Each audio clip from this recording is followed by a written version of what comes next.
শীতকাল শুরু হয়েছে অনেক দিন হলো, তবে এখনো মন ভরে পিঠা খাওয়া শুরু হয়নি। শ্বশুরবাড়ি গিয়েছিলাম, মা নিজের হাতে খুব সুন্দর করে পিঠা বানিয়ে খাওয়ালো সবাইকে। একটা সময় ছিল যখন স্কুল বন্ধ হলে শীতের সময় নানি বাড়ি চলে যেতাম পিঠা খাওয়ার জন্য, তবে এখন চলে যাই শাশুড়ি মায়ের কাছে। আর ওইদিকে আম্মু খুব করে বলতেছে বাসায় যাওয়ার জন্য, তবে একদমই সময় হচ্ছে না যে বাবার বাড়ি গিয়ে একটু বেরিয়ে আসতে পারবো। সকালে আমার হাজবেন্ড অনলাইন থেকে 5 লিটার খেজুরের রস আনিয়েছিল। রসগুলো খেতে এত বেশি মজার ছিল।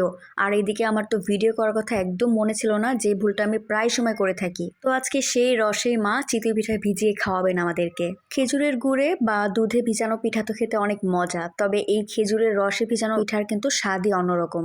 সারা বছর কেন পিঠা পাওয়া যায় না আমি এটাই বুঝি না। হয়তো পিঠা বানাতে অনেক কষ্ট, অনেক গরম, অনেক খাটনি এর জন্য। আর শীতের সময় তো একটু কষ্ট কম হয় আর চুলার পাড়েও আরাম লাগে। যদিও এখন অনলাইনে সারা বছরই কম বেশি পিঠা পাওয়া যায়, তবে ঘরে পিঠা বানিয়ে খেতে সেটা কিন্তু অনেক বেশি মজা। তো এই তো সারা রাত পিঠাগুলো ভিজিয়ে রেখেছে, আর সকালবেলার লুকটা দেখুন পিঠার। মাশাআল্লাহ, পিঠাগুলো এত সুন্দর হয়েছে, একটা পিঠাও ভেঙে যায়নি।